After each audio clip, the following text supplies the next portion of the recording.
I am talking about partition functions of Abelian Chern-Simons theories on handlebodies. So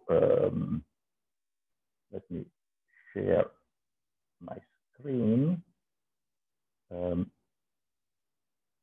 And let me know if you see it correctly.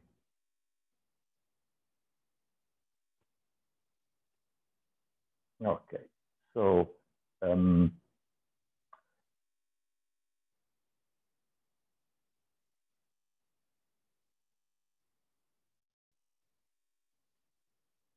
let's see how this thing works.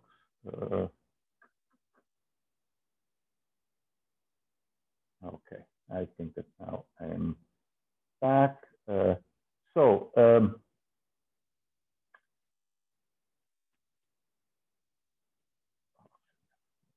Good. Okay.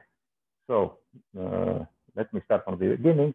I want to describe a computation that I did with my former student, Cedric Yu, who will be a postdoc soon at the end of the year.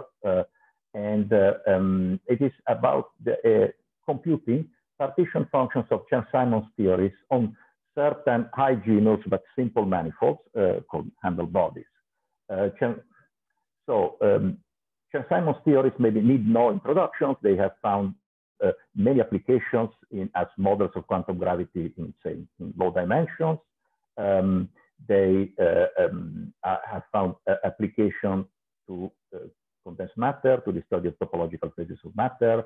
And they are also a very nice example of a theory that is almost completely topological, but it acquires some dependence on degrees of freedom that are not local in the bulk, but local on a boundary when the manifold on which they are defined has boundaries. This is an outline of what I'm going to talk about. I'll describe Chern-Simons theories on open manifolds and show how they acquire a dependence on some metric data from boundary conditions. Then I will talk about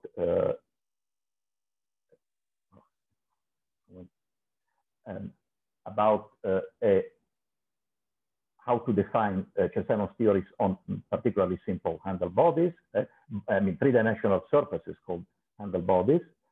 I will also give an explicit basis of wave functions for the Hilbert space obtained by quantizing the particularly simple Chern-Simons theories that I will be considering, Abelian Chern-Simons theories. And I will also give an implicit basis, this time not generically, of wave functions for the Chern-Simons theory, but of partition functions for an Abelian theory. And then I will say a few words about non-Abelian theories, but mostly later on at the end of my talk. Then the bulk of the talk will be to relate these two bases. We have an explicit basis of wave functions that describe the entire Hilbert space of our theory. We have an implicit way of relating these wave functions to partition functions of Chern-Simons containing Wilson loops. And we want to find a change of basis, a way of relating the two, if you want. This will be done in two ways. First, by showing that partition functions on these simple three-dimensional manifolds with boundaries can be computed using radial quantization. And the second ingredient that we need to for computation would be to give an initial condition at the initial time of or radius that we'll use in radial quantization. And they will say more later. After talking about how to compute the partition function of a Chern-Simons on a handlebody without any insertion of Wilson lines, I will insert Wilson lines, and I will show that there is a nice connection of our results and in particular of the phase that we find in the partition function to the well-known framing anomaly. And then I'll move on and then talk about the only case where we were able to compute with our methods the partition function of a non-abelian Chern-Simons. That's on a torus handlebody. We are still thinking how to go to higher genus.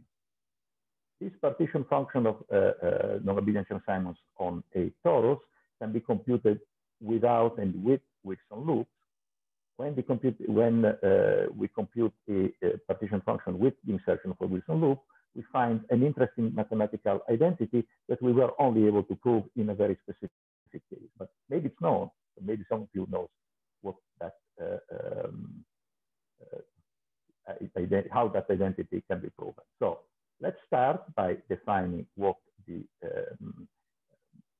an abelian Chern-Simons theory is. Well, it's very simple. It's defined in my case, in the case that I'm studying, is defined on a three-dimensional manifold that they call M, which will have a boundary.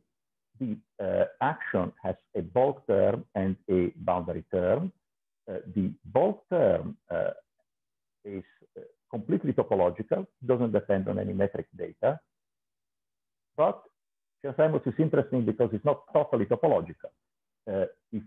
When computed on a manifold with boundaries, it acquires some dependence on the metric and or on the complex structure by introducing boundary terms that I denoted with IB here. And please let me know if you don't see the pointer. I think that I see it, but if you don't, let me know. So as you, when I write the boundary term, here I gave an example which turns out to be useful for my computation later on. This object actually does depend, for instance, on the complex structure that I define on the boundary of my manifold. The boundary is called sigma, because as you see, I have to define what I call holomorphic and anti-holomorphic components of the gauge field. So A is an abelian connection. It could be, actually in the case that we are considering, it's a compact abelian. It's U1 to the n. Okay, now let's compute the partition function. We all know the partition function is computed by doing the functional integral of the exponential of the action with appropriate coefficients, integrated over gauge fields. And well, I'll have to fix some boundary conditions at the boundary of the of my manifold, and I choose to fix say the anti-holomorphic component of the gauge field. Okay. So what next? So as you see here, it's a z bar that's fixed at the boundary. Now, when this z a bar also has an alternative explanation. It's a particular wave function in a coherent state or holomorphic or Kähler quantization of Chern-Simons theory. To define a quantization, to define a Hilbert space, I have to define a Hilbert a scalar product, right? And the scalar product is given here. It's gauge invariant, and actually the demand that the scalar product is gauge invariant tells me what is the gauge transformation. So the gauge transformation that I denote with u lambda, lambda is the gauge parameter, is given by taking the wave function and shifting the argument with a standard abelian gauge transformation, and then multiplying by this phase. The phase, the exponential of blah, blah, blah, is what we need to make the scalar product invariant. Is it all clear so far? So let me just check if there are any questions. I don't see any, so let me continue.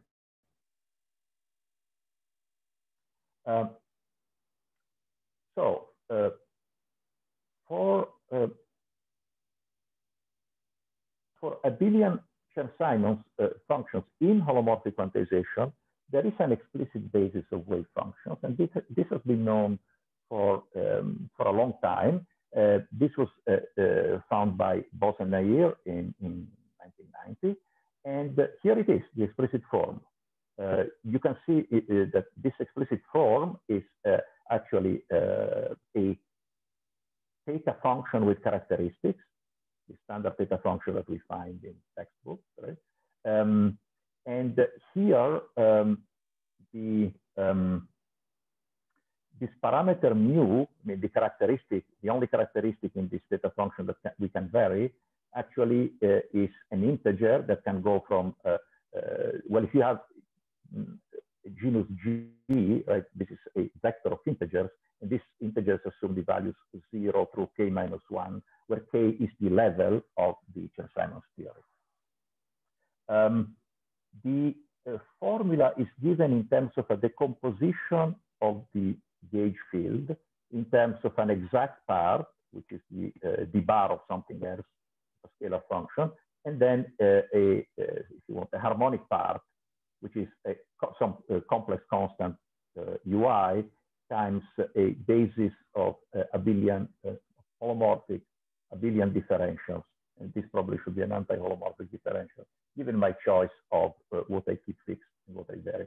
Now, this psi contains, so a term that really does not depend at all on the exact part, a term, the exponent, that depends both on the harmonic part of the gauge field, the non-trivial one if you want, and the exact part, but this dependence is universal. Right? It depends on, is given once for all, right? For all wave functions.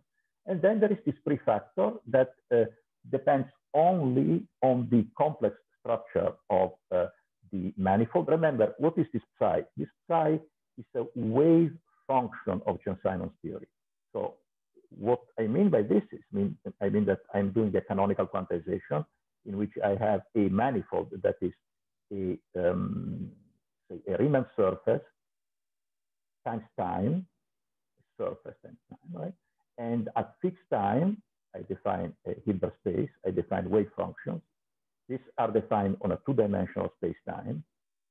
On a two-dimensional space, beg your pardon, two-dimensional space, this space is a Riemann surface, omegas are the holomorphic differentials on that surface.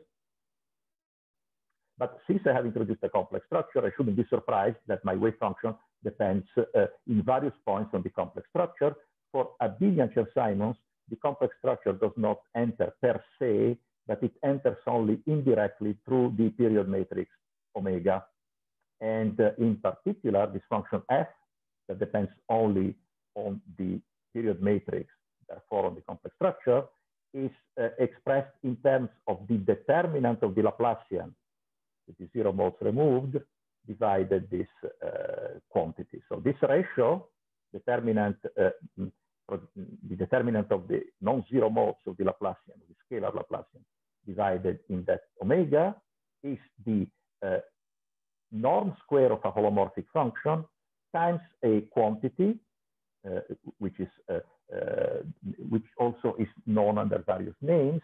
One explicit form was given by Zograff and Tajan, another by Quillen, and it is related to the, I mean, it's in a sense the potential of the holomorphic anomaly. And so by holomorphic anomaly, I mean simply that this ratio, the determinant of an imaginary, of a particular function of the period matrix, does not quite factorize holomorphically. It's not quite the square of a holomorphic function. The remnant is this object that is also what produces the holomorphic anomaly studied by Quillen, for instance. Okay, let's proceed. Now, what is the question that we want to ask? Well, here we have wave functions. I mean, we have all the admissible wave functions that we obtain by quantizing a Chern-Simons, right, in, say, holomorphic quantization. As I will show soon, the partition function, well, as I said implicitly before, and then I will show maybe more explicitly later, the partition function is a particular wave function, but which one? Which linear combination of the basis vectors that I defined explicitly here is the partition function? Well, we can answer this question, actually, because in a sense, we already know the answer implicitly, but we know it. There is another basis of wave functions that is actually directly related, direct correspondence with partition functions. And it's obtained in this way. This was described by Witten in 89.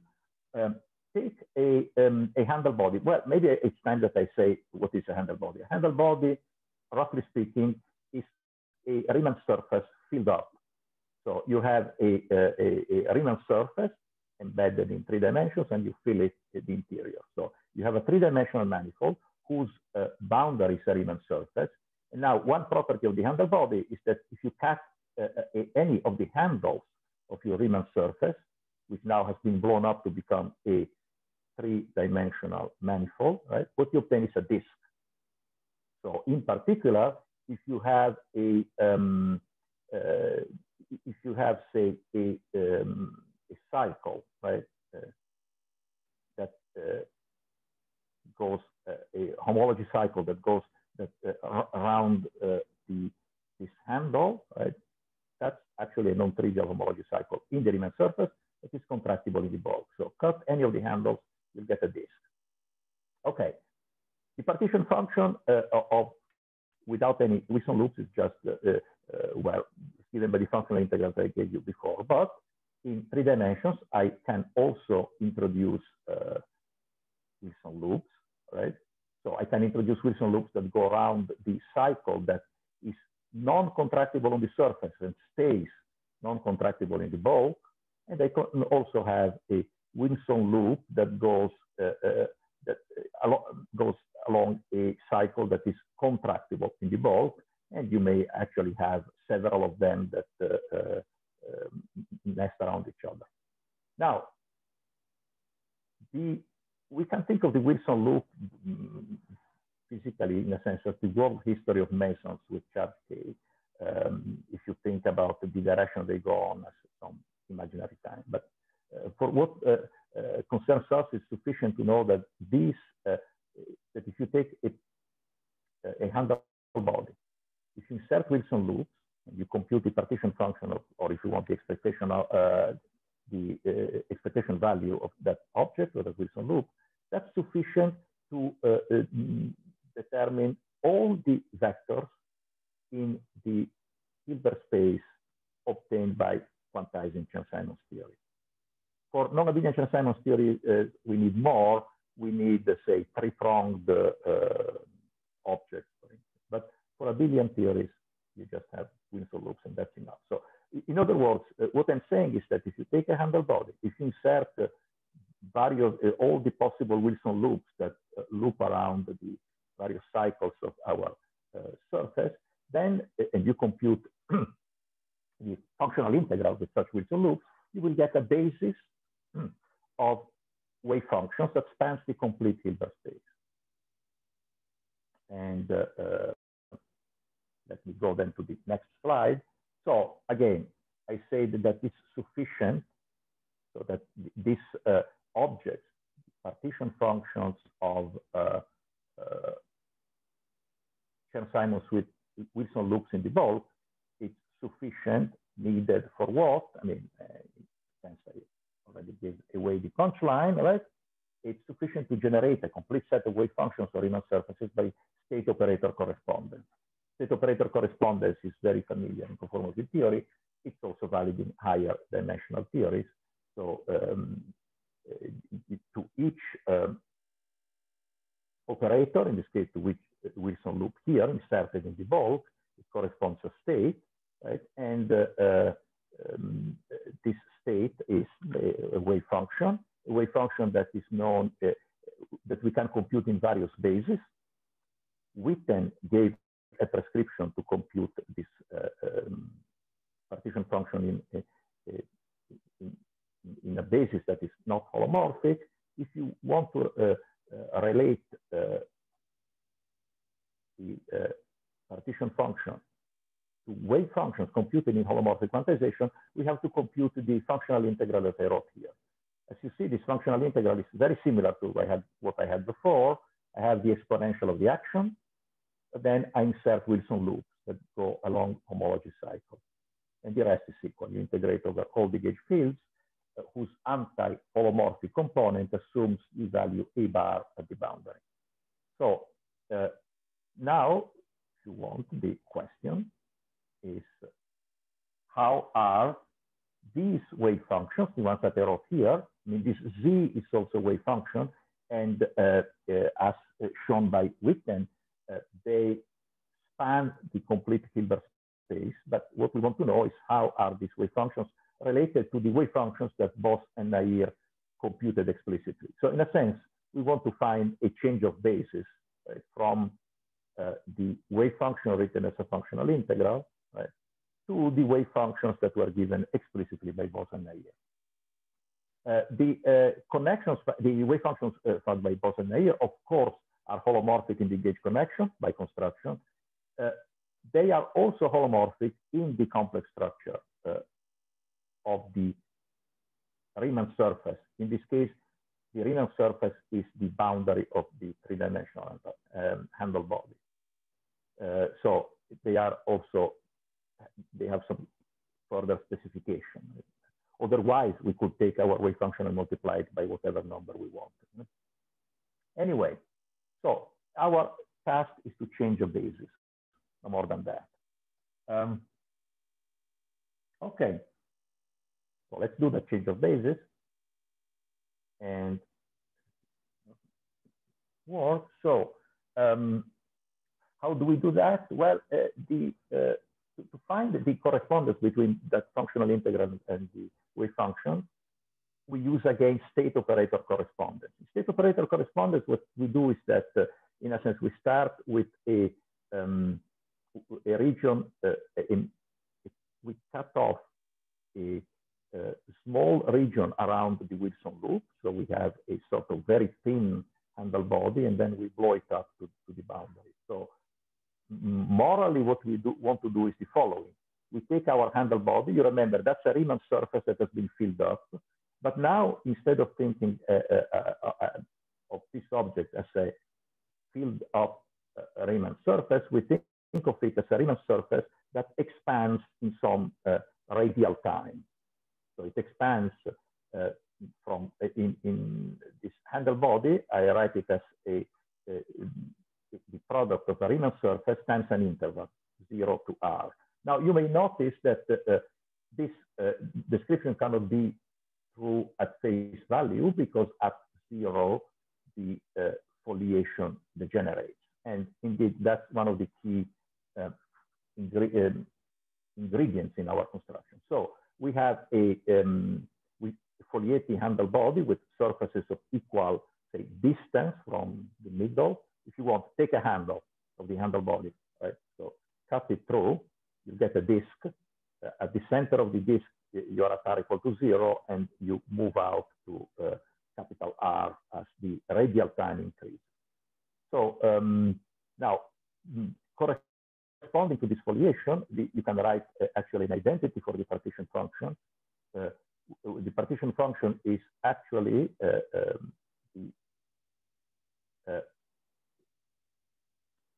this partition function, which is a functional integral, is also a kernel that describes the evolution from an initial state size 0 to a finite state, which is a coherent state of the gauge field.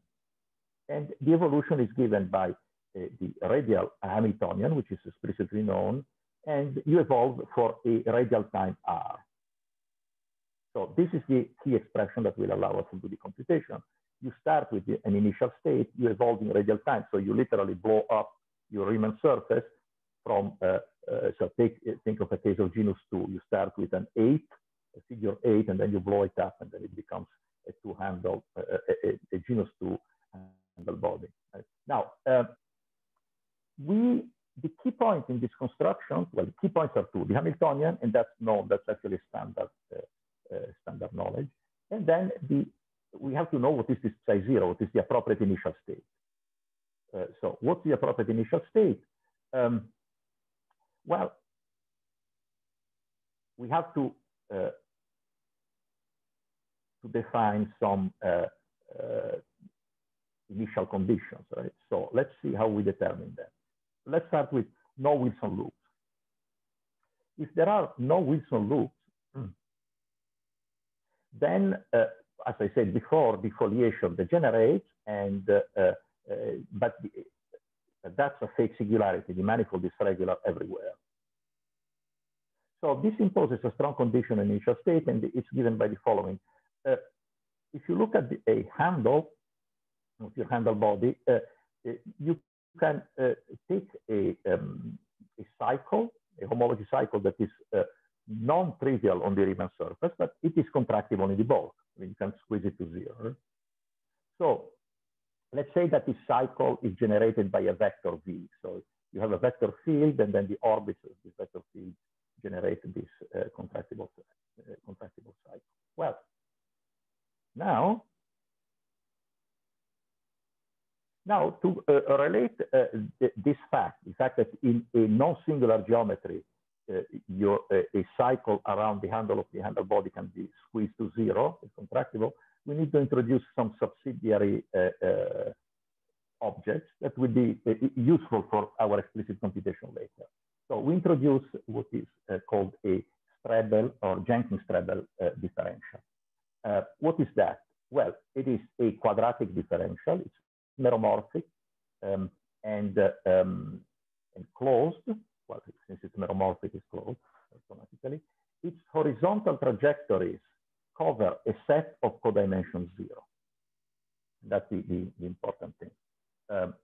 So by horizontal trajectories are simply trajectories. Now, this is a quadratic differential. It's not a vector field. So how do you define a trajectory of a quadratic differential, or to be specific, a horizontal trajectory? Well, the trajectory is a curve in your Riemann surface. Remember, we are foliating. So at each fixed radial time, we are considering a Riemann surface. On this Riemann surface, there is a vector field. There is this quadratic differential, beg your pardon. The trajectory, well, you could parameterize your trajectory by some parameter t, right? So if you, and a trajectory is called horizontal if the quadratic differential computed on this trajectory is real and positive. Now, this meromorphic quadratic differential is Jenkins-Strebel if its horizontal trajectories are almost all possible trajectories, or better, if they cover a set of codimensions zero. Okay. So now, once you have this differential, you can do many things with it, and it has been used extensively in string field theory literature. But here, actually, we are using it for closed Riemann surfaces. This differential also exists for closed Riemann surfaces. The Strebel differential defines a flat metric, first of all, and it also defines a two-valued vector field. The metric is the square root of the norm square of H, so it's well defined almost everywhere. It may have poles here and there because since G, the metric, right, is the norm square of a holomorphic function, its curvature is zero almost everywhere. So this is a metric where the curvature is all concentrated as singularities. But you can also take the square root of H, of the inverse, the square root of the power -1, and define a vector field. Now, this vector field is holomorphic, and it is related to the, it can be related to the field. Is just to take V and multiply by any real function f. Now, you may be worried by the fact that we take square roots, so and you should be worried because this vector field V is double valued. You may have branch cuts, but actually in all our computations, we'll never need V per se. We'll actually need only the ratio of the complex conjugate of V over V, which doesn't have any branch cuts, or we will need V, but computed along a path where we never encounter a branch cut. So even if this object is double valued, actually it behaves for all the purposes that we need as just a regular vector field. This holomorphic, the vector that generates a horizontal trajectory, it need not be holomorphic. It has just to be proportional to V. And okay, so let's see, let's go further. Now, we can find a horizontal trajectories that are homologous to the cycles in the Riemann surface that are contractible in the bulk. So here I have, again, the usual handle of the handle body. We can choose horizontal trajectories that can be deformed to the homology cycles around this loop. So the ones that then you can contract into the bulk, not on the Riemann surface, but in the bulk. Okay. And all of this actually it can be shown using results known in the mathematical literature. Okay. Now, the handle body, on the other hand, does nothing special at r equal to 0 at the origin of our foliation, but the foliation degenerates. So how do we take that into account? Well, we take into account it by saying that the special initial state that we use to compute the radial evolution, right? So and then eventually the kernel that is the partition function. This particular state should be that the gauge field itself, not just the harmonic part, but the gauge field degenerates along. Actually, the gauge field is 0 along the vector that generates the contractible cycle. So on the initial surface, you have a cycle that shrinks to 0. Along that cycle, the gauge field must vanish. Now, when you write the equation that corresponds to this statement, you will get a term that depends on A. Remember, A are the coordinates of our holomorphic basis in holomorphic quantization, but my vector V has actually both a holomorphic and an anti-holomorphic component. The components of the vector themselves are holomorphic. V is a function of Z, V bar is a function of Z bar, but the vector itself has both a component along Z and a component along Z bar, which means that I get this nice equation, and AZ is nothing but the canonically conjugate variable to AZ bar. Okay. So when I solve the equation that I get here, I get a nice state, and I get a state that in the holomorphic basis is just a squeeze state. So it's the exponent of a quantity that is quadratic in AZ bar. And as promised, it depends only on the ratio of the vector V. So it's insensitive to the fact that each component is double valued.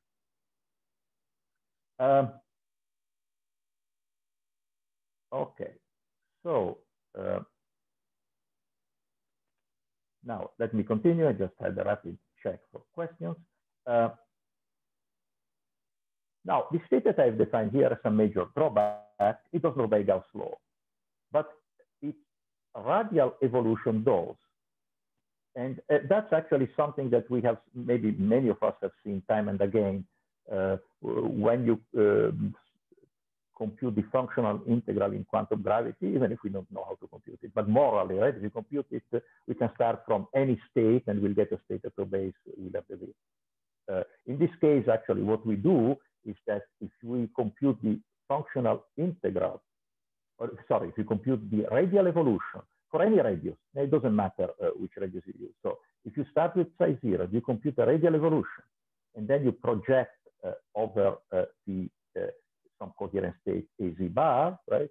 What you get is it's the same. That can be proven with a little bit of manipulation.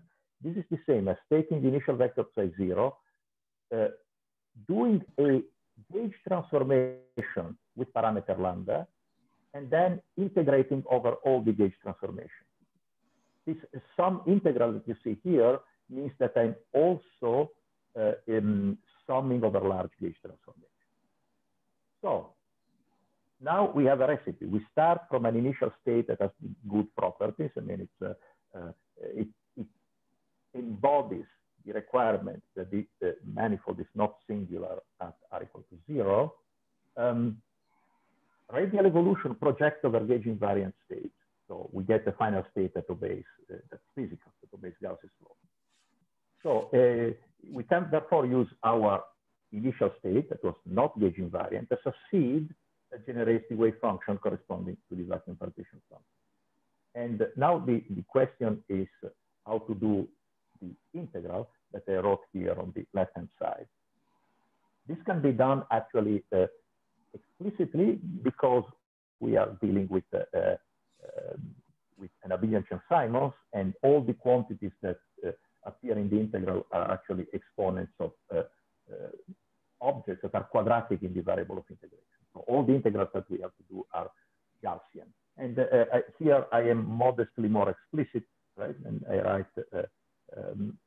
a little bit more explicitly what is the integral that we have to do. We integrate over just the small gauge transformations, the ones that are connected to the identity, but then we sum also over large gauge transformations on the Riemann surface that are not connected to the identity. And we get this expression. So basically, we have an explicit formula that tells us how gauge transformations act on any state. We apply it to our squeeze state, and we get this. Okay, so in computing the quadratic integral and the sum in lambda and the sum in theta, actually the non-trivial part of the computation is to find the saddle point equation. The saddle point equation for lambda, because it seems to depend on the metric and the choice of the vector v, though as we'll see, that's not true. So let me proceed and say what is the saddle point equation. So the point equation is obtained by varying with respect to lambda. Lambda is just a single value function on the Riemann surface. I can integrate by parts, and I get this nice equation like this. How do we solve it? Well, we treat the gauge field as we did before. We decompose the gauge field into an exact part with the bar of something, of a scalar function, plus a harmonic part with a bar that's close but not exact. And then, well, we can plug in this decomposition into the saddle point equation and do some simple manipulation and obtain another one, a simpler equation. The simpler equation tells me that the holomorphic function here, v theta plus capital theta, plus its complex conjugate, plus the derivative of this function, lambda plus chi, which is a scalar function, well defined on the Riemann surface, the derivative along the vector v, right, is equal to a holomorphic function. This is obtained simply by integrating the equation above this slide. Now, this is actually quite nice because we can solve this equation. If you take this derivative that I call dh, the derivative along v, right, what we can do is that we can integrate this equation over a contractible cycle. If we integrate over a contractible cycle, the exact part, this part over here vanishes because you have an integral of a derivative, a lambda and chi are well defined on the Riemann surface. So you end up with an equation that says that the integral of this thing over any cycle that is homologous to a contractible cycle is a holomorphic function. Well, in a quick computation using a decomposition of the various thetas that appear here into Abelian differentials of the Riemann surface shows that actually the solution to this equation for lambda is given here. So now we have actually an explicit solution for lambda. And again, the calculations are in the paper. And what you do is that you integrate over a homology cycle and you get an integral equation for this quantity, for v theta plus capital theta plus its complex conjugate. Then to study what the conditions on the various thetas are, you decompose into a basis of Abelian differential. Anyway, after some twist and turn, you get this very simple. Now you can substitute into the action, and you find actually a quite pleasant surprise. The surprise is that in the harmonic part, all the terms that contain the harmonic part of the gauge connection do not depend on the metric and do not depend on V. So the apparent dependence on this spurious data that we introduced in the integral actually drops out. So there is a part, I mean, an interesting non-universal part of the partition of the wave function / partition function that does not depend at all on metric, on V, and really depends only on the harmonic part of the gauge field and on the complex structure. Now, once you have the classical saddle point in a quadratic integral, you can also compute the quadratic fluctuations around the saddle point. They are evaluated quite easily. I mean, we know how to do that. And after discarding an infinite sum over identical gauge copies that in any case is always discarded in this computation, we get quite an explicit form, which is given here. So the partition function written as the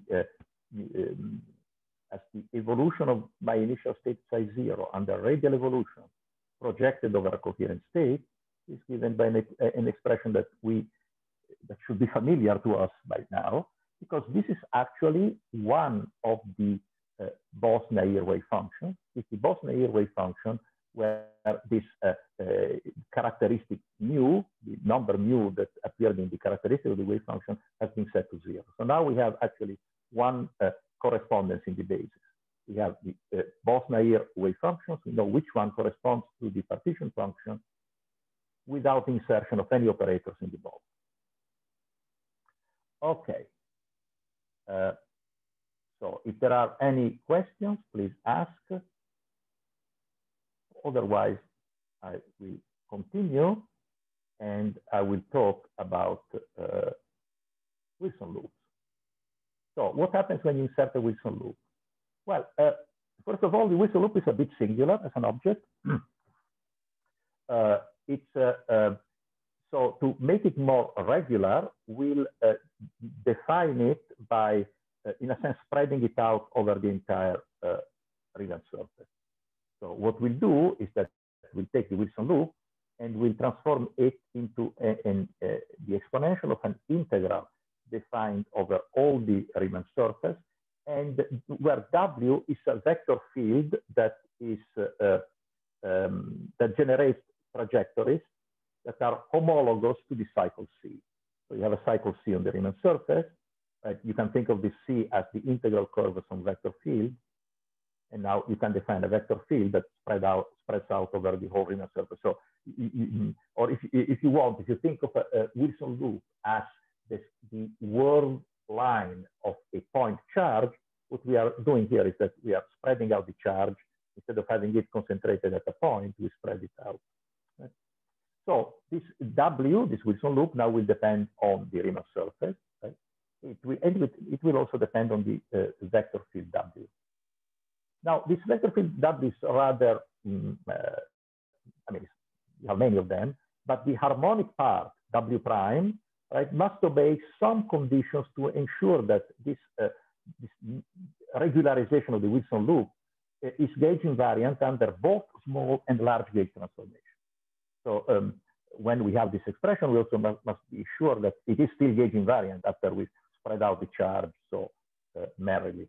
And these conditions are given here. And again, if you're interested in the derivation, I point out to our paper. And the important point is that the harmonic part of the of this vector field W is expressed in terms of some geometric quantities on the Riemann surface, the Abelian differentials, and the period matrix. Therefore, the object that depends on the complex structure, and then some integers, mu and n, right? Some integer vectors. Right? Okay, so next we use a important property of the Wilson loop. I mean, we took some care in making it gauge invariant, right?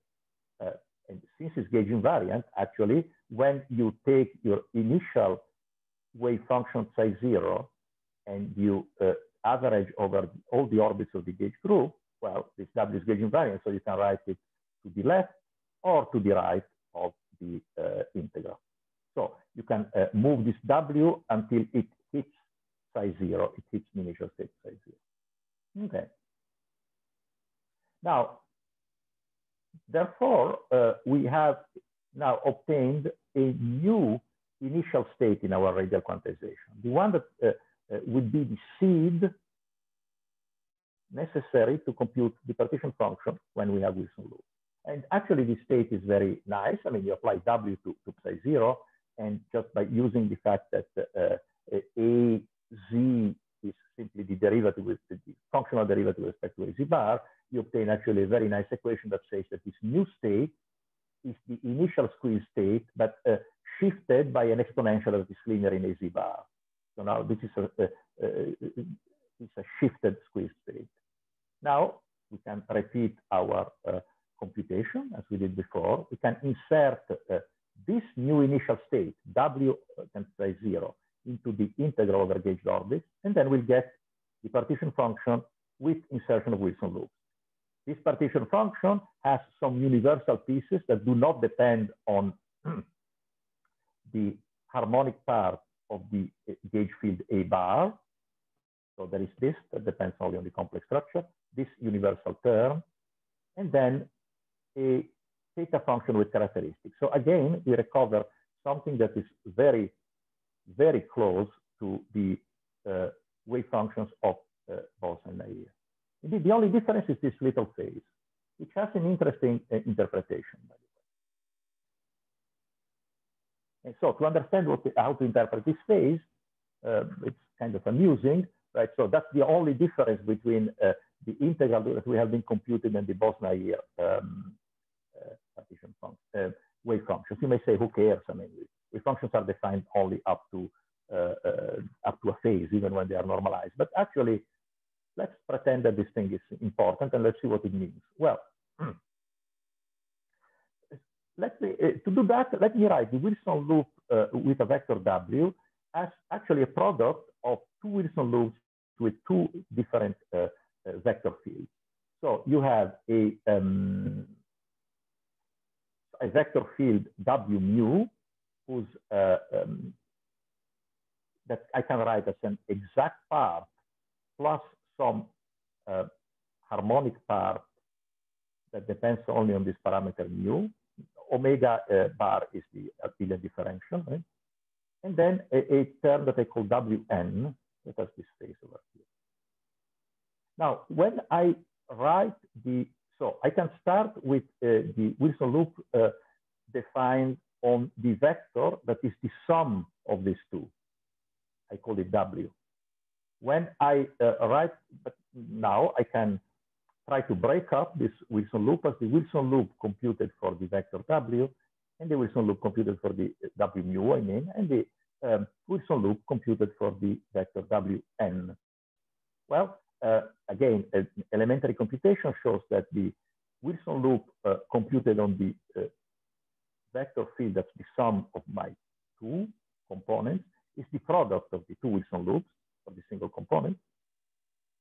And then a phase, which, look and behold, is exactly the same that we had before. So what all this means? Well, it means the following. We can, W of the Wilson loop computed for the vector W mu is actually the blow up of a Wilson loop along a non-contractible cycle, the one that goes along one of the holes of my multi-hole donut. The Wilson loop computed on the other gauge field Wn is actually the blow up of a Wilson loop along a contractible cycle. But the Wilson loop along the contractible cycle vanishes on the initial state. Well, because the loop is contractible and because by construction the initial state actually has zero gauge field, when you compute the expectation value of the gauge field along a contractible cycle, you get 0 on the nose, not only for the cycle, but actually for at all points along the trajectory that is the integral curve of the vector. So actually, when you apply your composite Wilson loop to phi 0, and you write it as the product of 2, well, the first factor actually is equal to 0, and you only end up with the Wilson loop along a non-contractible cycle times a phase. So this phase is the only effect of inserting a Wilson loop winding n times along the contractible cycle of the handlebar. And so you can take a Wilson loop that cannot be contracted, right?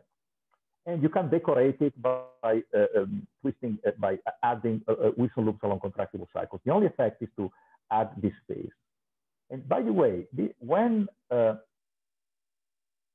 this n is a multiple of the integer mu, when you can write n as mu times n prime, right?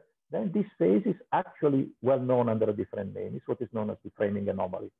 Because when this number n is a multiple of mu, you can think that instead of having just little Wilson loops with different charges along a Wilson loop of charge k, you can actually think that what you're doing is that you are twisting the Wilson loop along the non-contractible cycle n prime times.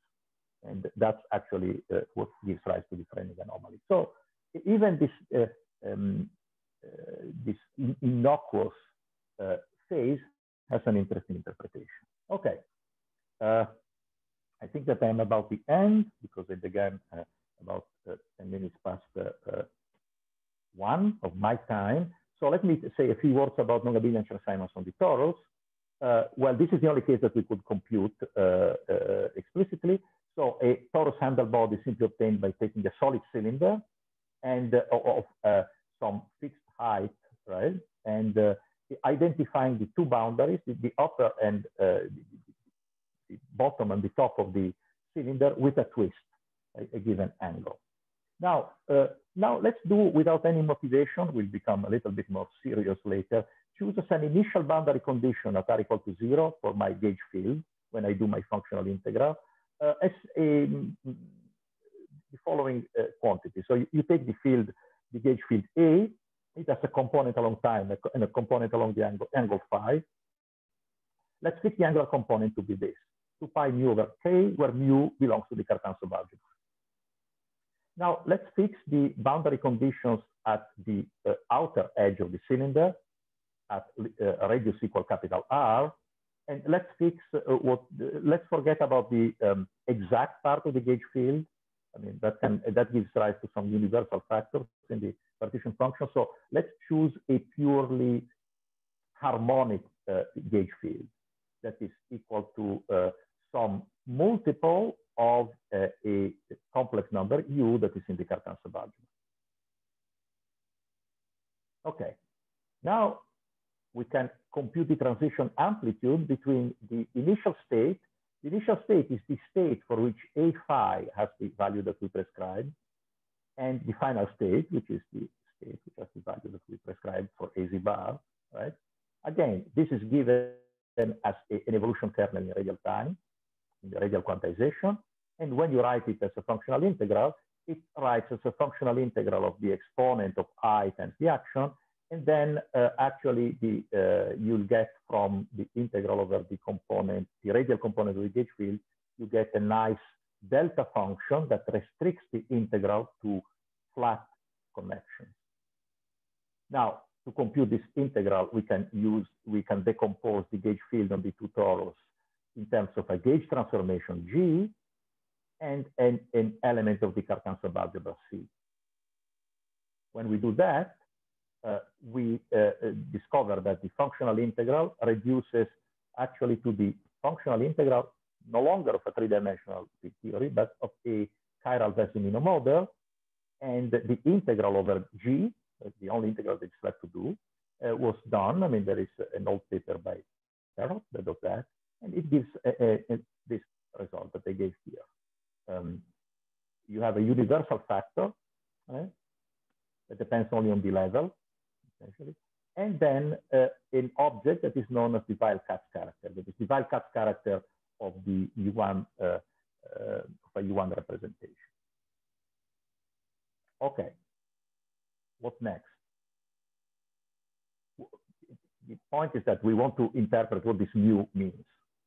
Mu equal to 0 is the gauge field corresponding to the vacuum. So if you really compute a partition function with no insertion of anything, no operators in the bulk, then you have to choose mu equal to 0. Now, how can you get the other values of mu? Well, you get the other values of mu by, not surprisingly, acting with a Wilson loop. Now, when you see what is the action of the Wilson loop on the initial state, well, you can think of this.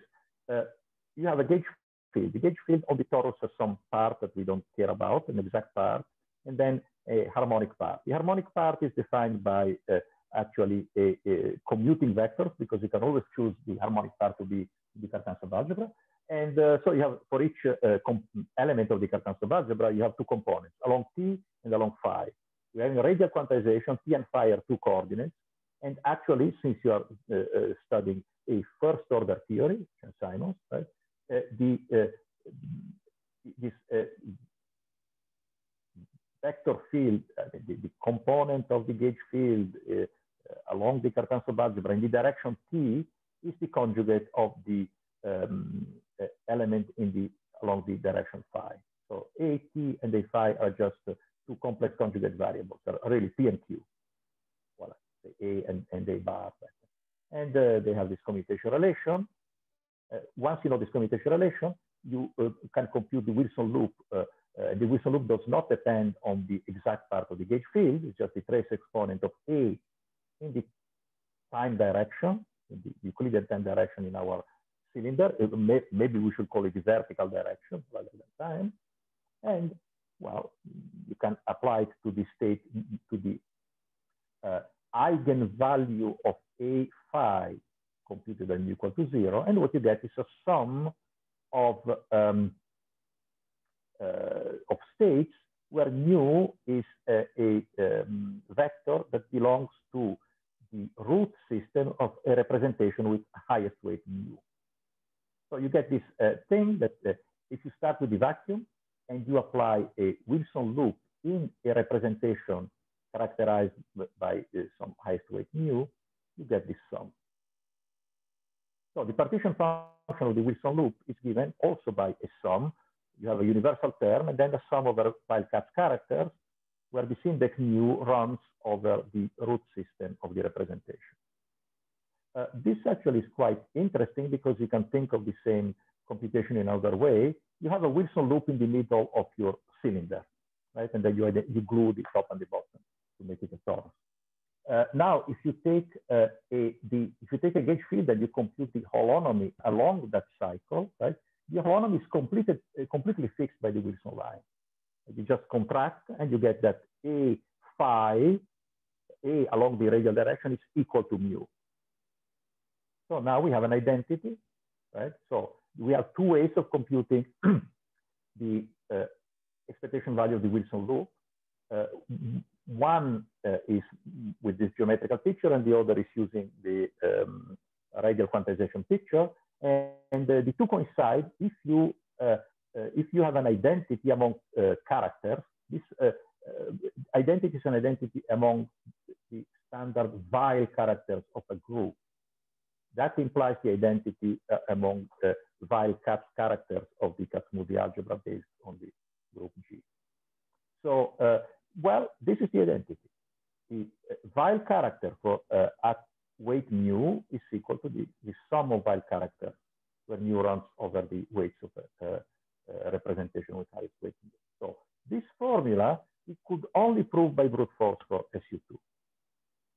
And that's, I mean, but I would be very surprised if this formula was not known to mathematicians or to some of you. So please let me know, because we could only do like take the royal road and do a brute force calculation. Okay, I am abundantly over time, so let's say that let me conclude by saying that the path integral of Abelian Chern-Simons theory on handlebodies can be computed explicitly by radial quantization. radial evolution from any initial state projects over gauge invariant wave functions. The initial wave function is required by saying that the gauge field along cycles that are contractible in the three-dimensional manifold is determined completely by the Wilson loop. So in particular, it's zero if there are no Wilson loops. The partition function of non-Abelian Chern-Simons theories on torus handlebodies can be computed by methods similar to those used in the Abelian case. And even for non-Abelian Chern-Simons on a torus handlebody, we found that the validity of the radial quantization method, the fact that it gives the right partition function, requires a curious identity among Weil characters that we could only prove for SU2. We suspect that it's a known identity, but we don't know. So thank you for your patience, and let me see if there are questions. So please raise your hand or ask.